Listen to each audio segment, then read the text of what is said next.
രചന അമ്മു സന്തോഷ്. സൂര്യനെ പ്രണയിച്ചവൾ. ഭാഗം 1.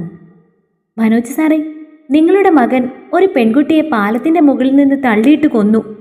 ആരാണ് വന്നാൽ അറിയുന്നതെന്ന് ഓർമ്മയില്ല. പോലീസുകാർ ഏട്ടനെ വിലങ്ങണിയിച്ചുകൊണ്ട് പോകുന്നത് ഓർമ്മയുണ്ട്. അച്ഛൻ അത് കേട്ട് അലറിക്കരഞ്ഞുകൊണ്ട് ഓടുന്നതും ഓർമ്മയുണ്ട്. അമ്മ ഞാൻ നോക്കി നിൽക്കെ കുഴഞ്ഞു വീണു. ഏട്ടനൊരു പ്രണയമുണ്ടായിരുന്നു എന്ന് പോലും തങ്ങൾ അറിഞ്ഞില്ല. ഏട്ടൻ പാവമായിരുന്നു. പാറുക്കുട്ടി എന്ന് തികച്ചും വിളിക്കില്ല. പിന്നെ ആരോ പറഞ്ഞു അത് മനഃപൂർവ്വമല്ല. എന്തോ വാക്ക് തർക്കമുണ്ടായി. ദേഷ്യത്തിൽ പിടിച്ചു തള്ളി. അവൾ കാല് വഴുതി വെള്ളത്തിൽ വീണു. രക്ഷിക്കാൻ കഴിഞ്ഞില്ല. ഏട്ടന് ശിക്ഷ കിട്ടി. 7 വർഷം. പിന്നീട് അച്ഛനും അമ്മയ്ക്കും നാട്ടിൽ ജീവിക്കാൻ കഴിയാതെയായി. അമ്മയുടെ വീട് തമിഴ്നാട്ടിലായതുകൊണ്ട് ഇവിടെ നിന്ന് സർവവും വിറ്റ് അങ്ങോട്ട് പോയി. എനിക്ക് പാലക്കാട് IIT-യിൽ അഡ്മിഷൻ കിട്ടിയപ്പോൾ മുത്തശ്ശിയുടെ അടുത്ത് നിർത്തി. തിരുവനന്തപുരത്ത് നിന്ന് പാലക്കാട് വരെ ആരും വരില്ലല്ലോ.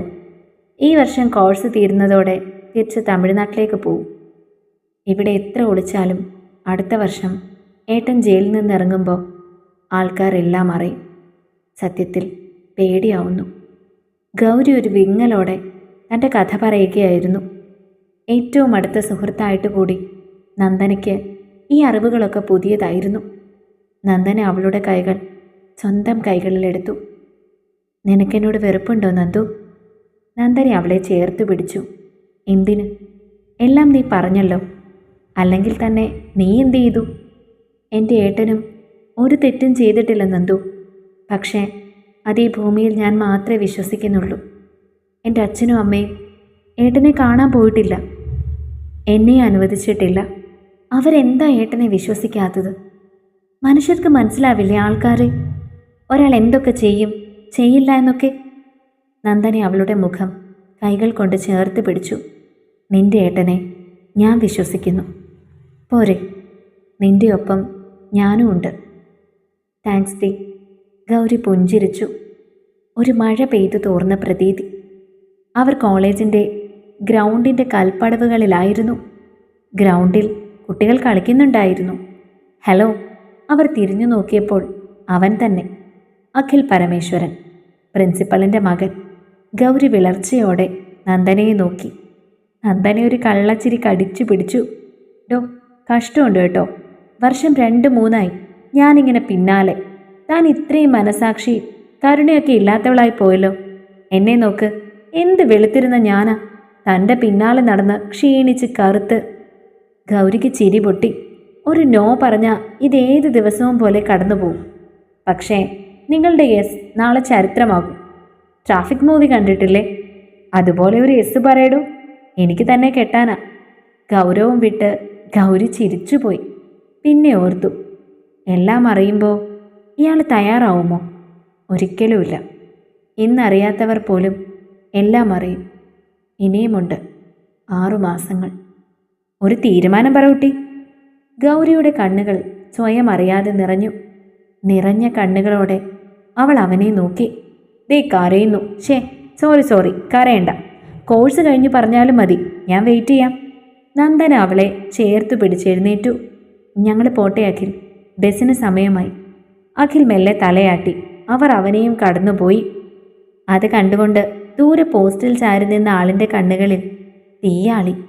അവർ നടന്നു പോകുമ്പോൾ ആ കണ്ണുകളും അവരെ പിന്തുടർന്നു ചെന്നു. ലക്ഷ്മിക്കുട്ടിയമ്മ തുളസിത്തറയിൽ വിളക്ക് വയ്ക്കുകയായിരുന്നു. ഗേറ്റിൻ്റെ കൊളുത്തെടുക്കുന്ന ശബ്ദം കേട്ട് അവർ നോക്കി. ഒരു മധ്യവയസ്കൻ. ആരാ?